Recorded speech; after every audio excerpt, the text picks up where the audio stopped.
Hola querido oyente, bienvenido a Warrior Diplomacy, tu podcast favorito sobre política internacional.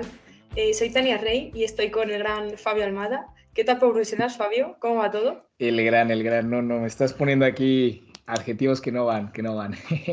No, muy bien, Tania, muchas gracias. Ha sido un día muy soleado, muy lindo. Ya espero que estemos pasando esta etapa de, ya sabes, gripes, de invierno, horrible, pero Sí. ya todo va bien. Ando, te estaba contando, ¿no? Empecé unas prácticas hace poco en la misión de México ante la OSD en París, ando muy contento. Una posición híbrida, entonces solo tengo que ir a París uno que otro día, terminando el máster, empezando mi tesis, así que muy ocupado, pero muy contento y siempre con tiempo para este bello proyecto y este nuevo segmento, porque como lo pueden estar viendo por el título, esto es un segmento nuevo que se llama Geopolítica 101. ¿Y por qué no nos cuentas tú un poco, Tania, de qué va? Sí, pues en esta sección vamos a hablar un poco de análisis, como los típicos episodios del podcast de World Diplomacy, pero vamos a introducir estos conceptos de relaciones internacionales de una forma como más dinámica, más atractiva, por así decirlo, más divertida. ¿Cómo lo ves, Fabio? Luego brutal, yo creo que esto es algo también que viene mucho del feedback que creo que el podcast ha recibido, ¿no? Yo creo que a la gente le gusta mucho, la gente que estudia estos temas que le apasionan, y hay gente que le interesa por X o Y, pero a lo mejor no han estudiado relaciones internacionales o no siguen día a día cada artículo que saca Foreign Affairs. Entonces, hay veces que a lo mejor en los podcasts que ya hacemos de análisis profundo, tanto en español como en inglés, o Keeping Up with the Warriors, o inclusive el nuevo segmento con Olexi, ¿no? Que hablamos de temas que a lo mejor a la gente se le va un poco. Entonces yo creo que en este segmento podemos hablar de esas mismas narrativas, o sea que claramente cuando hacemos un análisis, vale, pues habla de Turquía, ese es el hilo narrativo en todo el episodio y está brutal, pero yo creo que en Geopolítica 101 pues tomaremos estos conceptos o a lo mejor estas ideas y en un episodio fácil de escuchar, fácil de digerir, pues lo explicamos de una manera, como tú dices, que es atractiva, con ejemplos de lo que está pasando ahora mismo en el mundo, pero pues que al final termines el episodio y digas, hostia, pues aprendí una nueva cosilla, ¿sabes? Entonces, a ver qué tal, creo que va a ser una muy buena dinámica y con muchas ganas. Así que, ¿por qué no empezamos con esta? Y creo que esta es una muy interesante manera de empezar con la defensa colectiva, ¿no? Justo. Bueno, tenemos aquí un concepto que igual los oyentes lo pueden confundir con seguridad colectiva, defensa colectiva, seguridad colectiva, que en realidad no es lo mismo. Lo podemos diferenciar en que la seguridad colectiva se refiere a un ámbito más global, es decir, intentar encontrar la paz entre los países de manera mundial, y la defensa colectiva la podemos aplicar un poco más al ámbito regional, ¿no? Por ejemplo, en la OTAN o en la Unión Europea. Y como por ejemplo el artículo 5 de la OTAN, pues, se resume un poco en que un ataque a un país es un ataque a Ujú. todos los países. Y me recuerda un poco ahora mismo a los tres mosqueteros, ¿no? El lema Ujú. de uno para todos y todos para uno. Claro. O sea que los tres mosqueteros fueron pioneros en este concepto. Sí, se me hace una manera muy sencilla de entenderlo y al final creo que es literalmente eso, ¿no? O sea, yo creo que la base de la OTAN es eso, ¿no? El concepto de que si un país es atacado, una agresión ante un país, el resto de los países están obligados por ley a ir a su defensa. Entonces yo creo que ahora con la guerra de Ucrania, o sea, yo creo que este tema fue todavía más significativo, más relevante desde la guerra de Ucrania, ¿no? Porque un ataque a un país como Polonia pues significaría que todos los países de la OTAN, incluyendo Estados Unidos con su armamento nuclear, están metidos en el conflicto, ¿no? Y yo creo que esto es lo que también hace que Rusia diga hasta qué límite yo puedo meterme. Que ya otro debate para otro tema será, lo harían, ¿no? No lo sé. Pero muy interesante, ¿no? Muy interesante la verdad eso. Y yo creo que hemos visto sistemas de defensa colectiva en otros escenarios. No sé si los oyentes estarán conscientes, pero Rusia también tiene un tratado de este estilo que está basado en la seguridad de la defensa colectiva, que se llama el Collective Security Treaty Organization. Lo tiene con varios países también de Asia Central, rusohablantes, ¿no? Como que de su zona de influencia directa. Y pues es lo mismo, ¿no? Si atacas uno de estos países, como que Rusia garantiza, ¿no? Que los defenderá. Y algo muy curioso, Tania, es que esto no sucedió cuando hubo el conflicto entre Armenia y Azerbaiyán en Nagorno-Karabaj en 2020. Azerbaiyán ataca a Armenia y Rusia no activa este artículo y se me hizo muy curioso porque al final yo creo que lo que trata es uno como potencia es decir, vale, en plan, eres mi aliado porque te voy a proteger y eso legitima muchas dinámicas. Yo creo que por eso Estados Unidos ahora está muy metido, de hecho Biden acaba de estar en Polonia como creo que para reforzar eso, ¿no? En plan de si Rusia se mete con vosotros, aquí vamos a estar para defenderlos, ¿no? Y eso es lo que le da legitimidad a la organización. Sí, durante la guerra ha habido como muchos, se ha expandido un poco el mito, ¿no? De va a atacar a Polonia, va a atacar a otros países que son miembros de la OTAN, también se habló de Londres o no sé qué. Al final, también hace poco se habló de Moldavia, que Moldavia está ahí como entre medias porque es verdad que no es miembro de la OTAN, pero es cercana a la OTAN, es decir, de hecho, bueno, en la cumbre de Madrid de 2022 de la OTAN, se habló de un paquete de ayudas a Moldavia, y eso que no es un país miembro. O sea, que es decir, que tiene relación con la organización. Y bueno, hace poco eso, han cerrado el espacio aéreo, se hablaba un poco sobre si la posibilidad de un ataque ruso.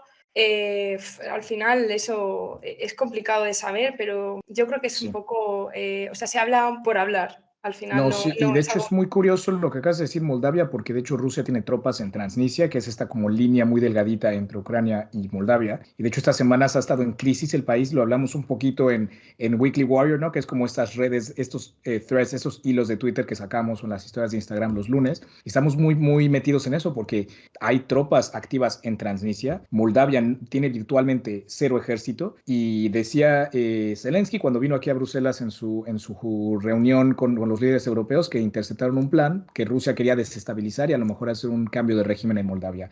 Y eso es preocupante, claro. No es miembro de la OTAN, por lo cual también ahí no es como que la OTAN va en su defensa automática, pero está al lado. Y lo estuvimos hablando un poco, analizando tal, y pues no, parece ser que al final no, se estabilizó un poquito más la cosa, un gobierno proeuropeo sigue al mando del país y a ver qué tal, pero joder, que este tablero geopolítico está muy activo y se puede abrir un nuevo frente y quién sabe cómo se darían las cosas, ¿no? Justo yo pienso lo mismo. Yo creo que en cualquier momento eso puede explotar por cualquier lado. O sea, está un poco entre medias y siempre que no es ni blanco ni negro, siempre los países utilizan pues esa situación para crear tensión. Entonces, bueno, pues ya veremos a ver qué Ujú. pasa con Moldavia, con Polonia y con la Sí, guerra. se me hizo bien interesante porque en la asociación aquí de Bruselas de jóvenes profesionales en política exterior hicimos una reunión en la embajada de la embajadora, bueno, sí, de la embajadora de Moldavia entre la Unión Europea y le preguntamos en esa sesión, oiga, ¿qué opina usted de Transnistria? Y nos dio su opinión, tal, obviamente muy diplomático, todo respetando ya sabes, ¿no? Como ese formato diplomático, pero muy interesante y todavía no estaba tan en alerta, tal como lo estuvo estas últimas semanas, pero ya en ese entonces lo hablábamos, ¿no? Y un tema muy, muy interesante. Y al final yo creo que también ahora pues Ucrania lo que busca, ¿no? Y yo creo que también es algo a debatir y a considerar, es que ya sea como sea el resultado de esta guerra, pues que Ucrania tenga ciertas garantías de seguridad. O sea, obviamente que yo creo que la adhesión de Ucrania a la OTAN no es algo que esté fuera de la mesa, pero es algo muy complicado que atenta mucho también con la percepción que Rusia tiene de la organización, que por sí ya lo ve como algo agresivo, ¿no? O sea, yo creo que tampoco, yo no sé tú, pero yo no considero que la integración de países de Europa del Este a la OTAN sea una agresión. O sea, yo creo que todo país es libre de aliarse como quiera y al final lo están haciendo porque tienen miedo de la agresión rusa, ¿no? No es como que la OTAN, o sea, obviamente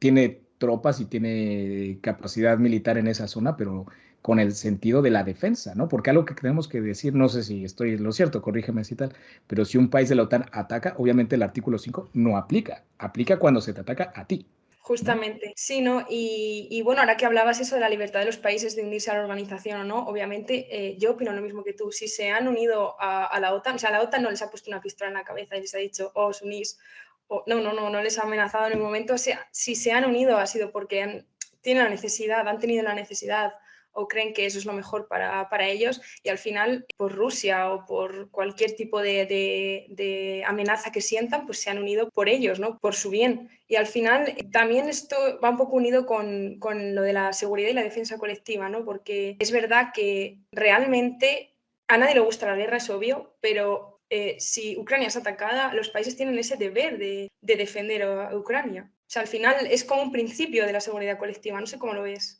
Sí, estoy de acuerdo. O sea, por más de que legalmente la OTAN y Occidente no esté obligado a responder, pues yo creo que también, o sea, no solamente es por esa, yo creo que moral y ese deber de, oye, apoyar a un país democrático que ha sido injustificadamente atacado, también por razones geopolíticas. Es que la caída de Ucrania implica que Rusia tenga sus tropas a kilómetros de la frontera con países de la Unión Europea, con países de la OTAN, y eso yo creo que ya nadie lo quiere. Pero es verdad que pues al final no hay manera de que Ucrania yo creo que triunfe en un conflicto así sin ese apoyo, sin esa ayuda y pues la verdad es que algo que yo creo que hay que reconocer es que tanto la OTAN como Occidente ha apoyado a Ucrania de una manera impresionante. Claro que siempre se puede hacer más y a lo mejor no fue tan rápido, claro que no, pero el mundo no estaba preparado para esto. O sea, ya se sabía que Rusia se estaba tramando algo, pero inclusive hasta el día anterior de la invasión no creíamos que iba a pasar y pasó. Entonces pues ahora el mundo se está tratando de consolidar lo más que se pueda y yo creo en una victoria ucraniana. Yo no quiero vivir en un mundo donde no sea el caso y a ver qué tal. Pero Sí, sí sí. tampoco creo que Ucrania entre en la OTAN de una manera así tan fácil. Yo por lo menos no lo veo en el tiempo corto. No, yo tampoco, pero más que nada porque sí en tiempos de paz, entre comillas, porque claro, sí que es verdad que había ya interferencia rusa, bueno, siempre la ha habido desde hace mucho, pero si ya de por sí no lo habían hecho, no lo habían conseguido y pues ahora con una guerra y luego hasta que se recupera de la guerra, yo creo que hasta dentro de muchos años eso no lo vamos a ver. Sí, lo mismo yo creo con la Unión Europea, o sea, por más que Ucrania sea un país que se considere europeo, que se estén haciendo todos estos gestos en apoyo, como tal, entrar a la Unión Europea es un proceso largo, es un proceso arduo que hacen falta reformas de todo tipo, fiscales, legales, institucionales, que pues, la verdad Ucrania no tiene, y por más que se le intente meter tan rápido como se pueda, no 10 años como mínimo para que eso suceda. Que eso no implica que no haya que apoyar al país y a sus instituciones, a sus civiles, ¿no? Y ahora pues al ejército. La verdad es que lo dijo Biden en Polonia, ¿no? Que es una frase que se escucha mucho en relaciones internacionales. Si Rusia deja las armas, se acaba la guerra. Si Ucrania deja las armas, se acaba Ucrania. Y yo creo que es verdad. Lo hemos visto y yo creo que Rusia está 100% decidida de una guerra completa, una guerra total. No va a haber, por lo menos yo no creo que haya indicios de que el conflicto pare. Por más que las cosas a lo mejor en el campo de batalla se frenen, yo creo que Rusia no es uno de estos conflictos congelados que seguirán, yo creo que por unas buenas décadas, a menos de que pase algo que cambie la situación de una manera drástica, yo que sé, un cambio de régimen en Rusia, que Putin muera, no creo que las cosas cambien. Y ahora parece que China también está empezando a meterle ahí también las fichas en el tablero y es algo que tenemos que empezar a analizar también, ¿no? El rol de China ya un poco más activo en el conflicto esos 12 puntos que China presentó claramente, o sea, yo creo que claramente lo que China quiere hacer y no está en sus intereses que el conflicto se alargue, porque al final las repercusiones económicas son fuertes, las sanciones, quieren o no, tienen un efecto que a China de ciertas maneras le van a impactar. Y yo creo que China tampoco quiere verse metido como un agresor en este conflicto. Entonces ya apoyar a Rusia con armamento militar, a lo mejor ya es una línea que no quieren pasar. O sea, siento que sí que tienen que dar ese apoyo diplomático, significativo, pero lo dejaron muy claro, ¿no? Armas nucleares es una línea roja y entonces yo creo que China sí es una potencia revisionista, quiere cambiar el orden internacional a su favor, pero tampoco quiere destruir el que está e implantar uno nuevo. O sea, al final China se aprovecha de su rol y su influencia que tiene en las instituciones que están ya hechas, ¿no? Entonces yo lo veo un poco así. Y también lo estaba hablando con un colega que conoce mucho como ya desde términos técnicos militares y decía que el equipamiento militar chino obviamente está basado en el soviético, pero que no es 100% compatible con las cosas que ya tienen los rusos. Y si sí, no es como que va a ser una ventaja tan estratégica, tan significativa como para cambiar el conflicto de otra manera, ¿no? Y también que China lo que tiene muy bien o lo que le ha invertido es a la guerra híbrida, a la desinformación y a sus fuerzas navales. Entonces, como tal, un ejército territorial como tal, con tanques, lo que Rusia podría necesitar, a lo mejor China no lo puede dar de una manera tan rápida y necesaria como para cambiar el transcurso de la guerra. Y al final, Occidente le está metiendo a Ucrania, o sea, creo que ya empezaron a llegar los tanques, Sí, ahora el debate es aviones, a ver si sí, si no. En el pasado decían tanques jamás y ahora ya están entrando, entonces sí. a ver cómo siguen estando las cosas, pero yo creo que es, el equipamiento, o sea, las vidas ya vimos que al régimen en Rusia les da igual, van a meter ahí gente hasta que se les acaben, y hay mucha gente en Rusia, pero el equipamiento, eso es algo que tarda mucho tiempo en reponerse y con las sanciones económicas, creo que el nuevo paquete que sacaron también ya empieza a afectar, ¿no? Sí, bueno, retomando un poco el papel de Ujú. China, yo siempre pienso que China al final es una potencia muy poderosa, pero nunca va a dejar ver todo el poder que tiene. Al final, ese poder militar, lo tenga o no, yo creo que no lo va a demostrar en el campo de batalla, por así decirlo. Puede hacer 800 desfiles con todas las tropas, porque los hemos visto, en el que saca a relucir todos los armamentos que tiene, las tropas que tiene, pero al final el ataque o el poder que ejerce China va a ser comercial, diplomático, híbrido, de desinformación, pues un poco como Rusia, pero obviamente el poder de China es superior. Está Sí, a la total, vista. más económico, sí, estoy de acuerdo contigo. Y otra cosa que se me hace muy interesante, que lo he leído y lo he analizado, es muy curioso, como quiere o no, Estados Unidos tiene experiencia militar porque estuvo involucrado en Afganistán los últimos 20 o más años, en Irak, y pues quiere o no, sus centros de comando, sus generales, sus comandantes tienen experiencia en operaciones. No es el caso de China, o sea, la última guerra que China tuvo activa me parece que fue contra Vietnam en los 70.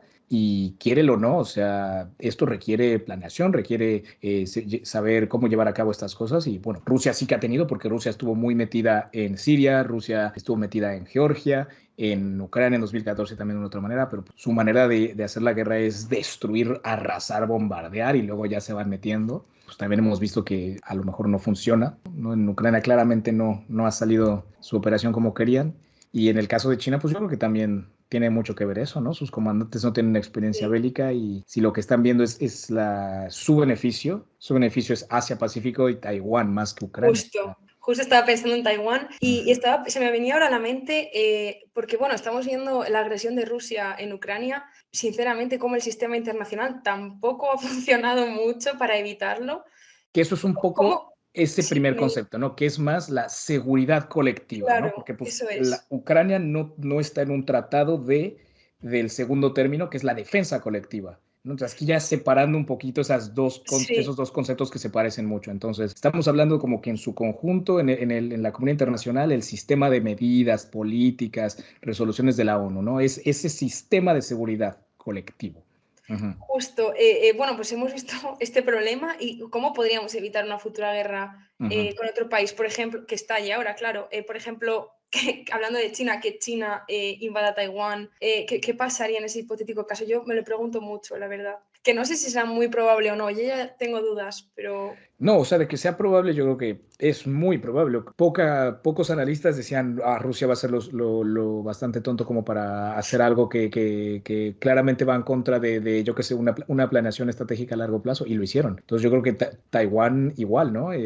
Hablaba con Oleksiy en el último episodio de Corresponsal Ucrania de eso mismo, ¿no? En plan de, la retórica agresiva hay que tomarla en serio porque puede sí. que pase. O sea, los líderes autocráticos que tienen tanto control, se les puede ir y dale. Además, Entonces, uff, en el caso en el que triunfe esta agresión rusa o la ocupación a Ucrania, a mí me da un poco de miedo, ya no solo por Ucrania, que es demasiado catastrófico ya de por sí, pero es que si eso triunfa, ¿por qué no invadir Taiwán, por ejemplo? no, total. O sea, yo creo que aquí el agresor, ahora Rusia tiene, la lección tiene que ser ello, ¿no? O sea, una actitud agresiva contra tu vecino va a ser reprimida por el mundo, y es una lástima que países como India, como China no puedan agarrar y también dar de hostias como nos gustaría, pero a ver, se entiende que por la posición de cada país varía. Pero sí, yo creo que al final, para que este sistema de seguridad colectivo sea más eficiente, Rusia tiene que fracasar en su agresión y tiene que haber una represalia, y los líderes responsables de todas esas atrocidades tienen que ver tribunales internacionales, y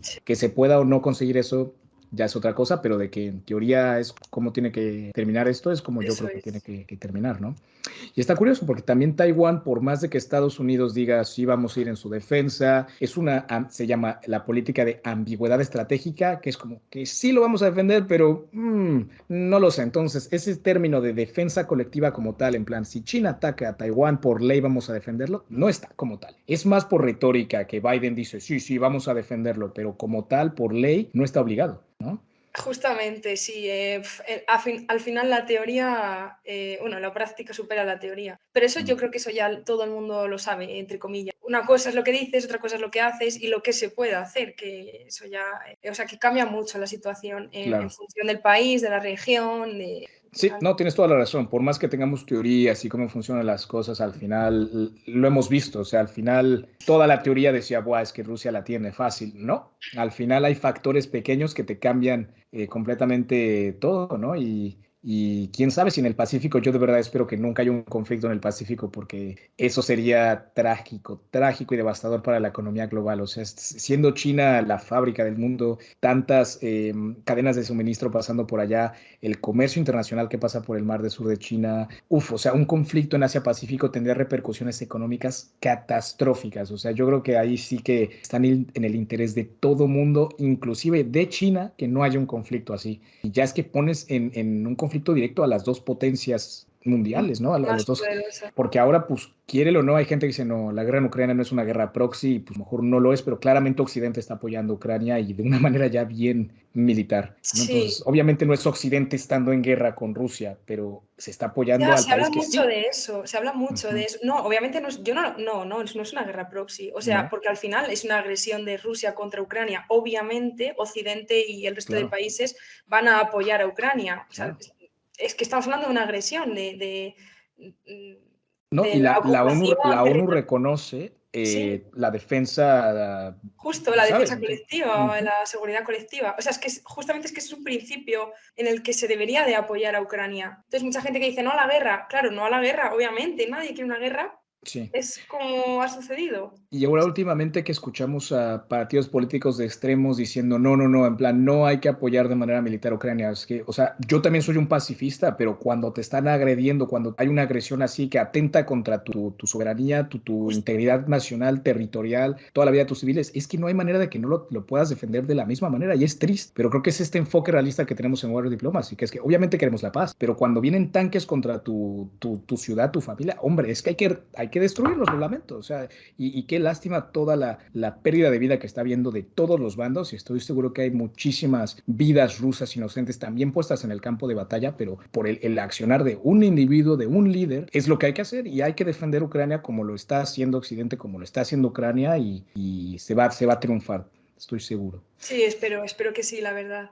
Bueno, al final, hablando de eso, sobre Ujú. defensa, seguridad colectiva, tenemos también, pues justamente en Occidente, esta cooperación OTAN-Unión Europea, que al final también es curioso, ¿no? Porque la Unión Europea depende mucho de la OTAN y en Occidente bueno, los países europeos son un poco escépticos en este caso porque es verdad que en la OTAN es Estados Unidos quien lleva la voz cantante, ¿no? Aunque pues a muchos les pese. Entonces, existe esta división entre más OTAN, más Unión Europea. ¿Qué hacemos con esto? Pues eso es un debate que igual se escucha mucho, ¿no? En relaciones internacionales, en política europea. Y yo creo que al final, claramente, el sistema de la OTAN es un sistema que funciona, claramente es transatlántico y obviamente los Estados Unidos ahí tienen las de ganar, pues es la potencia militar. Eso no implica que Europa no deba incrementar sus presupuestos de defensa. O sea, ya lo hemos visto con este cambio drástico de Alemania, ¿no? Ya está despertando de su sueño post Segunda Guerra Mundial, que es entendible, pero al final, cuando inviertes en defensa, es que es exactamente lo que está pasando ahora en Ucrania. O sea, Ucrania se ha podido defender como lo ha hecho porque después de 2014 invirtieron en su defensa porque lamentablemente estás al lado de un país agresivo que te puede atacar. Entonces yo creo que la Unión Europea tiene que seguir incrementando su defensa porque es lo que Sí, garantiza que, ¿sabes? Que no se te ataque en un futuro, pero pues al mismo tiempo el sistema que funciona es el de la OTAN. Entonces yo creo justo. que es las dos, ¿no? Un poco. Sí, al final en la Unión Europea la defensa colectiva sigue siendo una asignatura pendiente.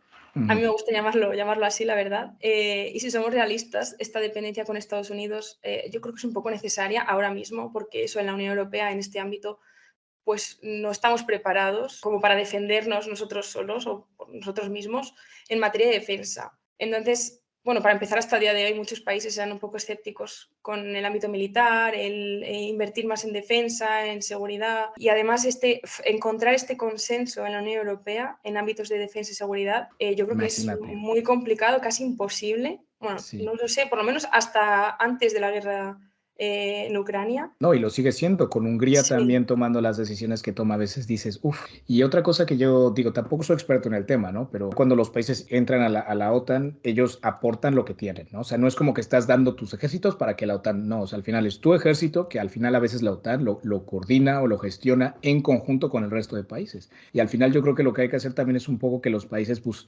inviertan de una manera inteligente, ¿no? O sea, que a lo mejor un país escandinavo que tenga más, yo qué sé, recursos para aviación, pues invierta en aviación o en sistemas de defensa de una manera o de otra, ¿no? O sea, que como que de manera estratégica, pues que no sea redundante el gasto, que sea inteligente y que cada país se especialice en lo que hace mejor. Justamente la OTAN trata de eso un poco, tienen las diferentes misiones, pues obviamente cada país envía a especialistas que tiene para ayudar en esa misión o colaborar en esa misión y los recursos pues pasa un poco lo mismo. O sea, al final estas misiones ya están estructuradas, ya están organizadas, simplemente cada país pues manda un poco pues eso, los recursos que tiene, los especialistas que tiene, para que al final estas misiones... gracias a estas misiones tengamos esta paz en Occidente, porque no se ve, no es tangible. Las misiones de la OTAN nosotros como ciudadanos no las vemos, pero al final yo creo que estamos donde estamos y tenemos la situación que tenemos gracias a estas misiones, ¿no? En las que se fomenta un poco pues eso, la defensa en Occidente. Pues sí, no, y al final es triste no saber que pues a día de hoy en el mundo que vivimos sigue siendo esto algo del día a día y ojalá no lo fuera, pero pues es lo que hacemos aquí en Warrior Diplomacy. O sea, obviamente queremos un mundo pacífico y tranquilo, pero reconoces Ojalá, la cruda claro. realidad y la cruda realidad es que la guerra sigue dictando el orden del día, lamentablemente, ¿no? Así que bueno, Tania, yo creo que este ha sido un buen episodio. Hemos hablado un poquito de estos conceptos, creo que los hemos dejado un poquito más claros, a lo mejor no, a lo mejor hemos confundido más a nuestros oyentes, pero yo creo que ha sido una actividad interesante.